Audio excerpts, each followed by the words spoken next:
Welcome back to my channel. Today I'm going to do this 12 by 12 page with no pattern paper.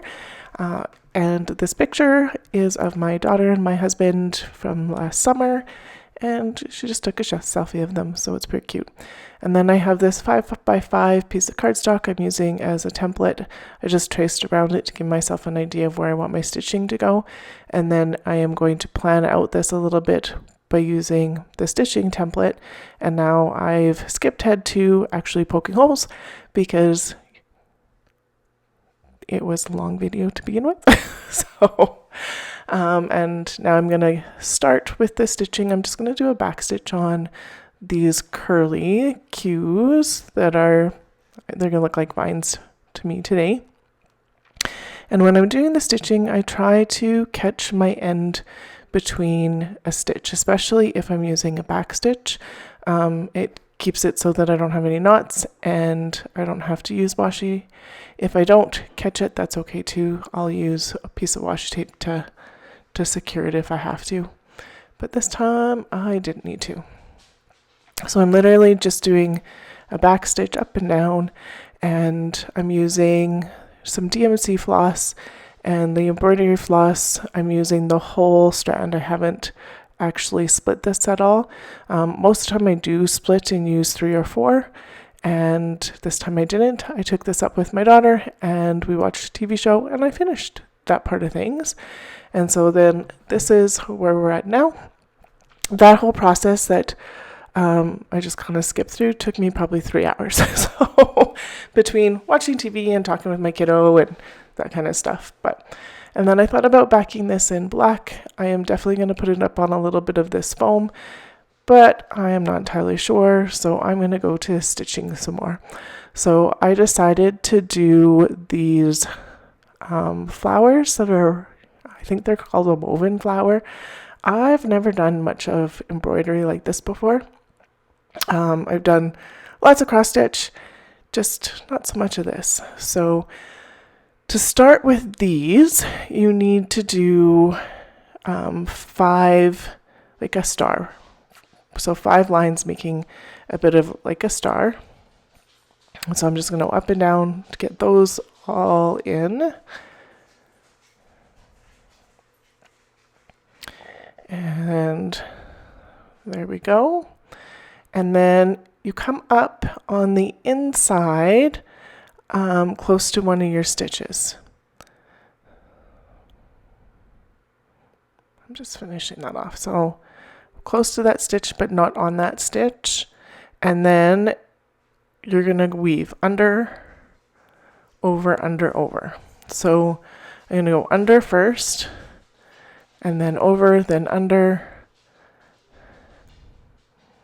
and then over, and you continue to do this until your thread is done or you decide it's thick enough. And so because there's an even or an odd amount of lines that we're weaving through, you're not going under and over the same ones each time. So this goes really, really fast, but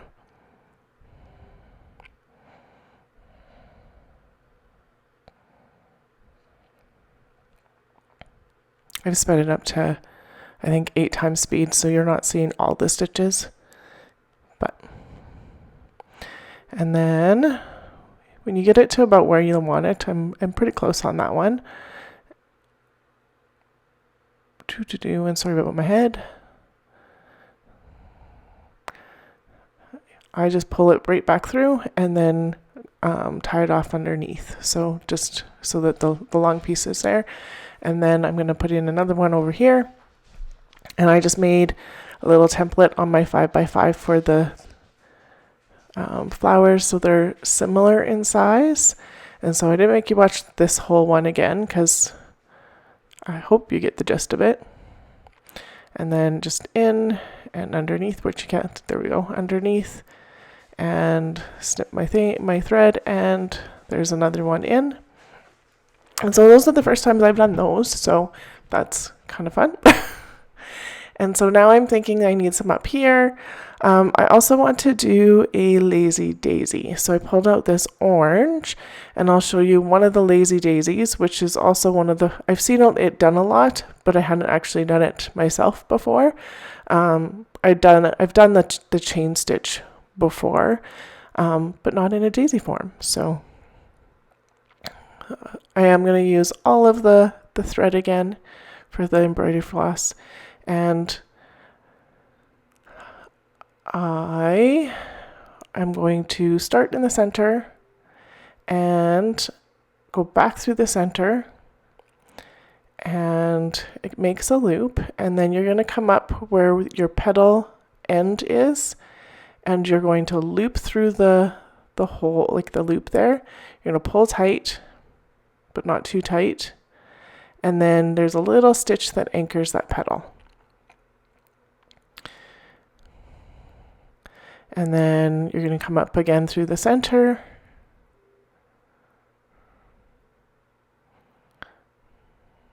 My thread wanted to tangle so much today. There we go. It's just because it's long, and then back through the center. And then up where the petal's going to go. And then again, you're going to catch this loop. You're going to pull tight-ish. And then you're going to do a little stitch to keep the petal where you want it.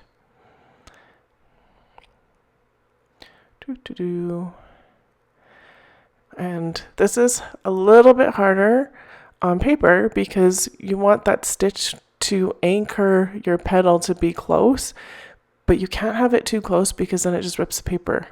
So it takes a little bit. I did definitely have some that ripped the paper, but it is what it is. I was not gonna try and redo those with all the other stitching on here. It just is what it is. So then I'm just gonna trim this off, and there's that one done. And my picture's gonna go here. And just going to think about another one here. So I'm not going to make you watch this whole process for this one. And it's done. And I'm just backing my picture with some fun foam. And notice that this was a little looser than I wanted it to be. And it's going to go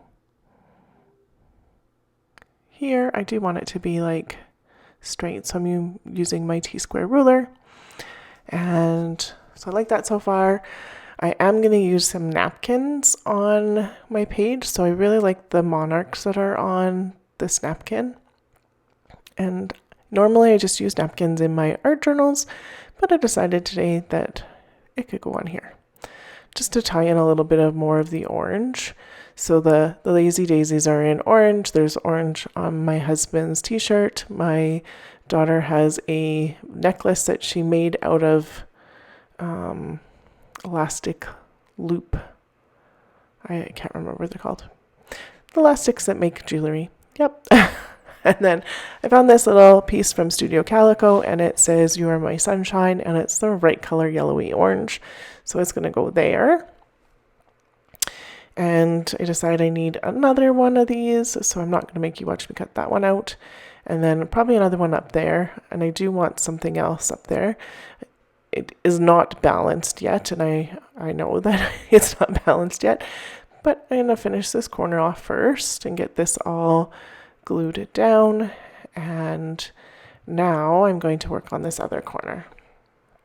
So I decided that I do want one of those weaved flowers up here again, so I'm going to put it about here, and so that's that one finishing up. Those flowers took me probably about 20 minutes each to do. So this process for this page probably took me about 5 hours.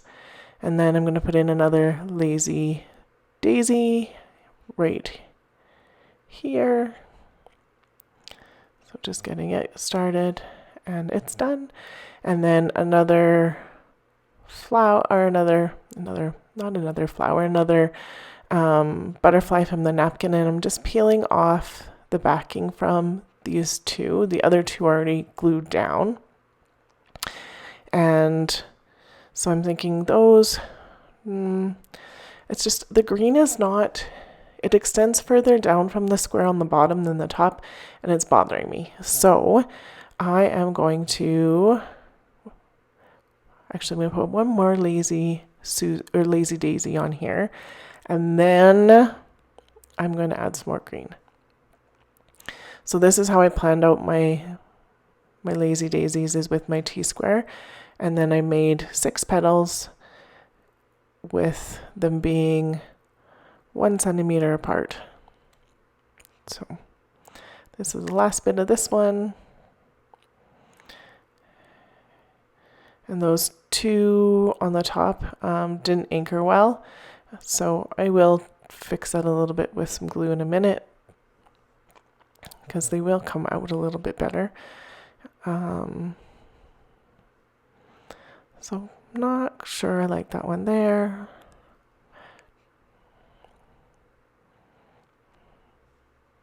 Just thinking about it. So there's 2. I think that's too much. It could have worked. It just needed some more green, and that's where I decided that yes, the green is definitely needed. So I'm going to use my same template, and I'm just going to line it up for where that weaved flower is, and then this is going to come out, and I like that a lot more. And there's 2 different colors of green on this, so there's a lighter green and a darker green.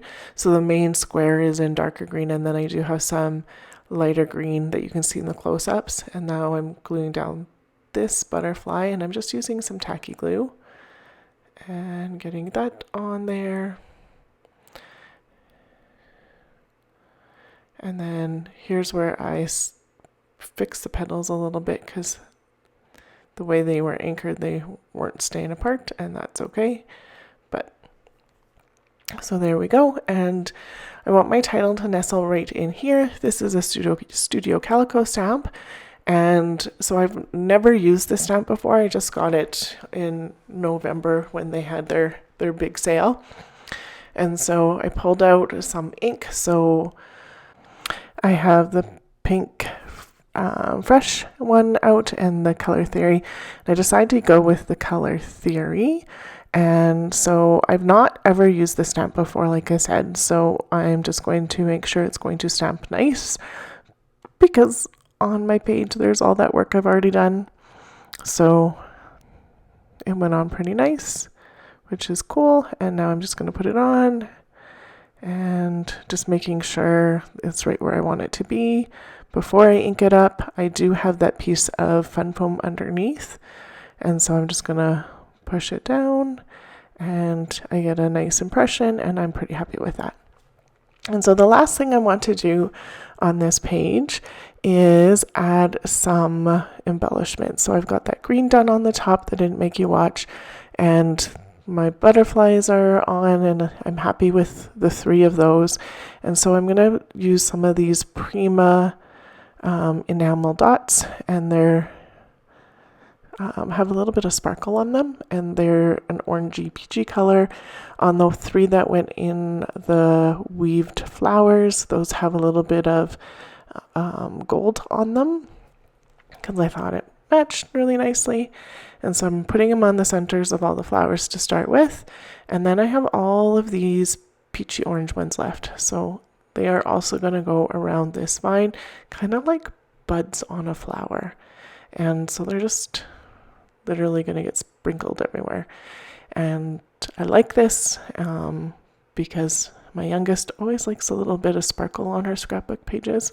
And when there's no sparkle on her scrapbook pages, she mentions, "Where's the sparkle, Mom?" So I try and get a little bit of sparkle on all of her pages, until she decides she doesn't need sparkle on her pages anymore. But that's where we are, so why not? I was looking at these 2, and I thought maybe I'd flip them, because one was smaller and one was bigger. So I put a bigger one in that other loop. The smaller one went down by the butterfly wing, and then I can put some other bigger ones everywhere. So used up all those ones. And then there's some peachy ones on this one too. And I think I'm going to use a few. Yeah, I'm going to use a few of these ones as well.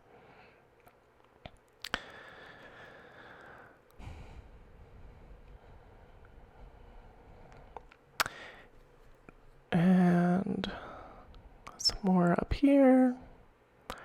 And I like that. It's still a little off center, but I'm going to fix that here right now. So what I decided to do with that part is I'm going to trim off a little bit off the top and off the side because I feel like the design is not grounded, and I'm going to grab a piece of orange cardstock, and it's going to get mounted on the orange cardstock. Just like, so it's pointing out the orange I'm going to find. And here we are, and it's going to get mounted just like that. And there'll be some close-ups here. And there'll be some stills coming up here too. I really like this page. It took so long to do though.